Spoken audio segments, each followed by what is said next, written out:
Hello students, today we will see the topic air pollution control. As we know, our government has introduced different acts or different laws which are useful to prevent the air pollution. Now, the main motto to provide these laws or acts are to give guidelines to different industries, then to give alternatives on different resources, and if certain industry suppose does not follow the rules given under these acts, then what disciplinary action to be taken against that industry has been mentioned in these different acts. Now we will first of all list out these different acts. First one is the Air Prevention and Control of Pollution Act 1981. Second one is the Air Prevention and Control of Pollution Union Territories Act or Rule 1983, Environment Protection Act 1986, Air Prevention and Control of Pollution Amendment Act 1987, and Motor Vehicle Act 1988. As we know, air pollution cannot be fully prevented, but it can be controlled. So there are two ways to control air pollution. First one is a preventative measures and second one is a control measures using equipment. We will see it step by step. First of all, preventative measures, or we can call it as a source control. In that, first one is we can either go for a selection of suitable fuel, means we can use a CNG and also we can use low sulfur coal in our power plant, so it will help us to reduce the air pollution.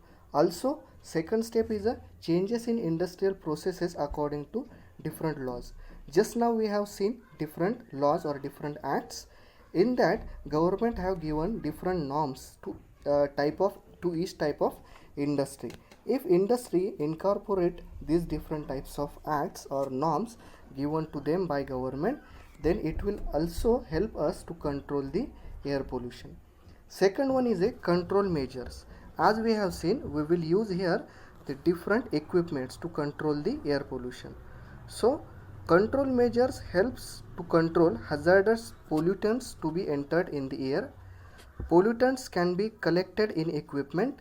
Now we will see how we will proceed to control the air pollution, means by using a equipment, and after that we will see different types of equipment which will help us to reduce the air pollution. So first of all, just see the different steps we are supposed to follow. First step is pollutants can be collected in equipment. Second one is pollutants get destroyed by thermal or catalytic combustion.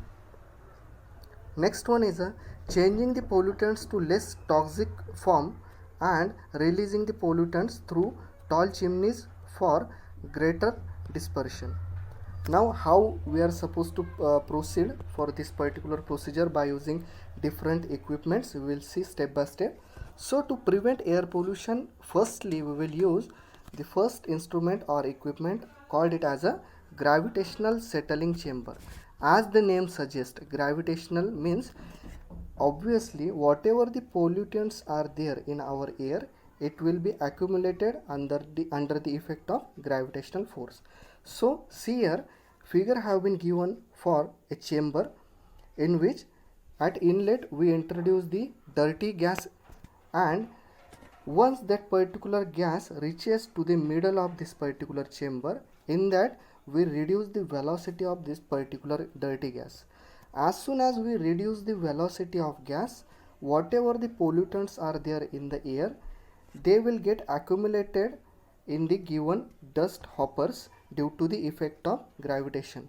So due to the gravitational effect, these pollutants get accumulated in the dust hoppers, and whatever the air remains, it goes at the outlet, and in outlet we get the clean gas at the existence.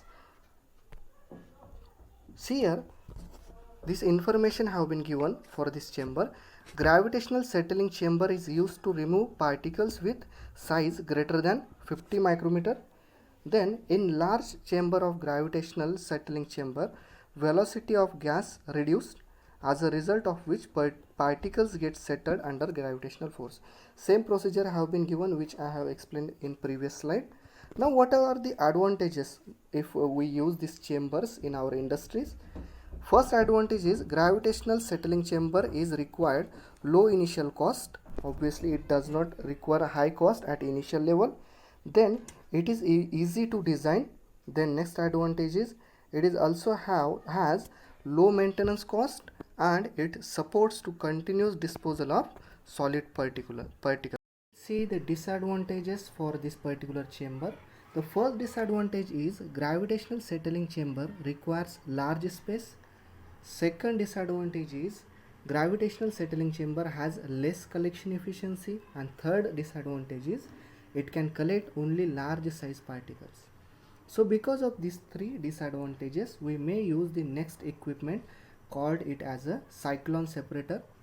As the name suggests, cyclone means revolutionary effect. So in cyclone separator, centrifugal force is utilized to separate the particulate matter.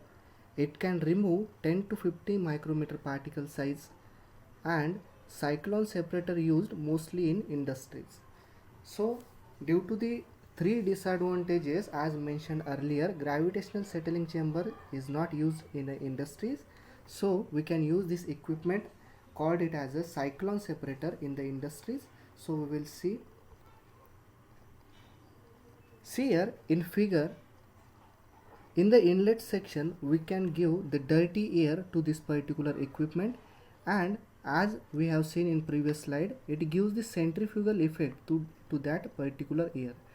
Due to this centrifugal force effect, whatever the pollutants are there, due to a gravitational effect, it get accumulated at the bottom, and at the outlet we get the clean air. So we will see the advantages of this particular chamber. Cyclone separator requires low initial cost. Next one is it requires less floor area. Then it has simple construction and maintenance, and it can handle large volume of gas at high temperature also. So these are some advantages because of which we can use this particular separator in the industries. Now we will see the disadvantage for this particular separator. Disadvantages are cyclone separator requires large headroom. Then next disadvantage is cyclone separator has less efficiency for smaller particles, generally particle less than 10 micrometer, and it is sensitive to variable dust load and flow rate. So these are some disadvantage because of which we can use the different equipments also in our industries. So next equipment is the electrostatic precipitator. As the name suggests, electrostatic means we will generate some ions and the electrons in our system, which will attract the pollutants towards them and clean out our air. So it works on the principle of electrical charging of particulate matter, negatively charged, and collecting it in a positively charged surface. Actually, in electrostatic precipitator, we can remove carbon and other dust particles, and in this method, two electrodes are fitted against the inside wall of a smoke tank. When high voltage is applied,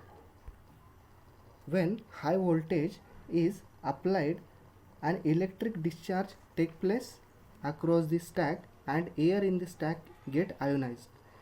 Ionized air consists of ions and free electrons in that particular air.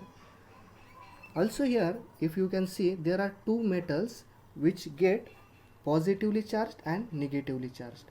Whenever we inserted our dirty air in this particular arrangement, the pollutants having the positively charged get attracted towards a metal plate having a negative charge, and the pollutants having a negative charge get attracted towards a plate having a positive charge, and at outlet we get the clean air.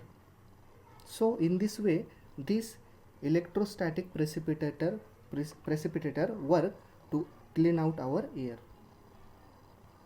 So we will see the advantages for it. Advantages are electrostatic precipitator has high collection efficiency. Then particles may be collected dry or wet condition. It can be operated at high temperature. Temperature at means 300 to 450 degrees Celsius, and its maintenance is normal. But there are also some disadvantages for this one. First disadvantage is electrostatic precipitator has high initial cost, then it requires high voltage. Then next disadvantage is its collection efficiency reduce with the time and it's down. And the next advantage is in scrubbers corrosive gases can be recovered and neutralized.